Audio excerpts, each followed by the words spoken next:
gudoomiyaha shirkadda xawaaladaha casriga ee Weel Remit Dr. Ismaaciil Axmed waxa uu markii ugu horeysay uu soo bandhigay cidda maamusha adeegga saada ee shirkadda Telesom kaasoo uu sheegay inuu gacanta ku hayo isla markaana uu maamulo Cabdiraxmaan Axmed Jimcaale oo inanka uu dhalay gudoomiyaha shirkadda Hormuud waxaana uu gudoomiyuhu shacabka u soo jeediyay inay isticmaalaan adeegyada kale ee bixiyaan shirkadaha isgaarsiinta iyo qaar ka mid ah bangiyada dalku. waxaan doonayaa inaan ka hadlo dhowr qodob oo ku saabsan saadka. qodobka koowaad waxa weeye muhiimadda gaarka ee saadku leeyahay.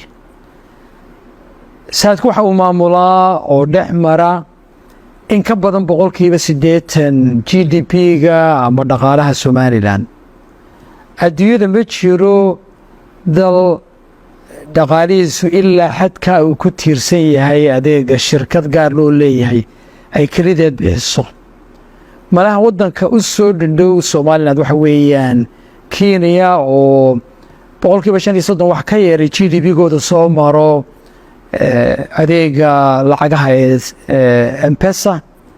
kaana dowladda Kenya si ka duwan saadka ayay u maamushaa. marka horta sababtaasay tahay in looga hadlo saadku waayo wadaweyne wada saameeya. qodobka labaad waxa weeye adeegga muhiimka bal horta yaa maamulo oo gacanta ku haya. anigu xogaalayaan u ahay oo muddo 13 sano ayaan si dhow ula socday. 10 sanana waan wada shaqaynaynay. waxaa adeegga runtii toos u maamula oo awoodiisa leh inanka uu dhalay Axmed Nuur Jimcaale ee la yidhaahdo Cabdiraxmaan. tusaale waxa uu ah muddo 13 sano go'aamadii ama xidhiidhkii shaqee naga dhexeeyey oo ka soo bilaabmaya 2010 markii aan bilaabayay Weel Remit oo Cabdiraxmaan noo diiday inaanu la shaqayno saadka. Jabuuti baan ugu tegey isagaa ka soo horjeedsaday inaanu saadka la shaqayno.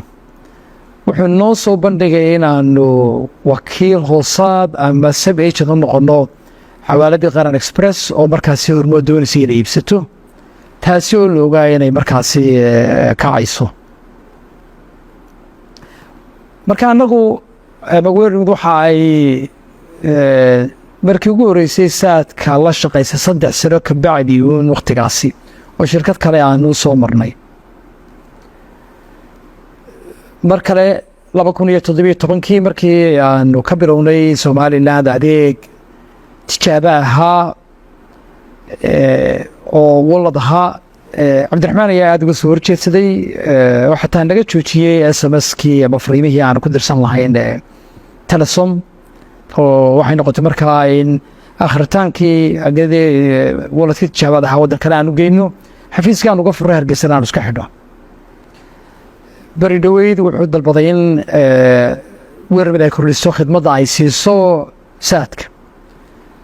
tiina anaa kala hadlay muddaanu ka wada hadlaynay isagaa go-aan ka lahaa.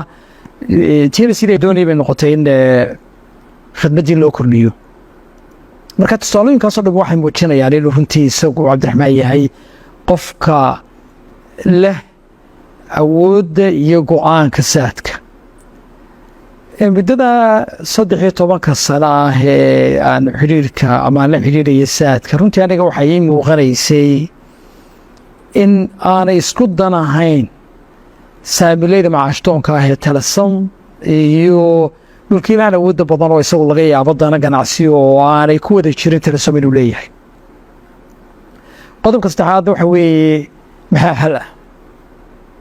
anigu waxaan runtii u arkaa xalku inuu ku jiro dadka oo qaata adeegyada kale ee e-dahab iyo walletka Premier Bank oo 3 adeegba wada isticmaala.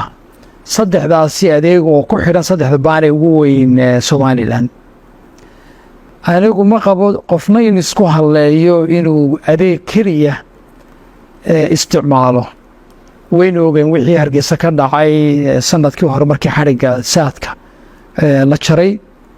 dhibaata ka dhalatay waxaa ganacsigiiba mar qura way iswada taagay.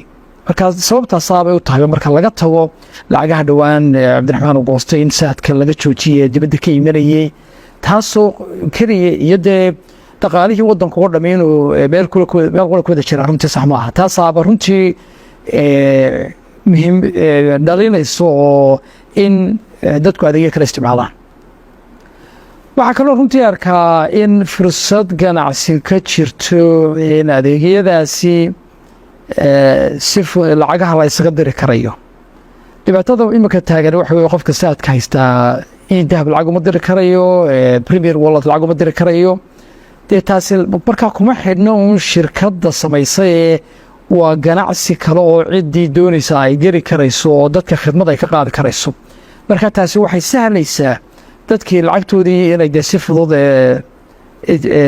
kuwa kalena ay ugu diri karayaan anigu markaa fariinteedu waxa weeyaan ku soo koobayaa dadka saadka haystaa labada adeega kale iyo dahab iyo premier wallet ha isticmaalaan si loo yareeyo lacagaha wareegaya doolarka iyo shilinka somaliland ee ku soo wada ururay saadka cabdiraxmaan abdilaahi fantastic ariel TV hargeysa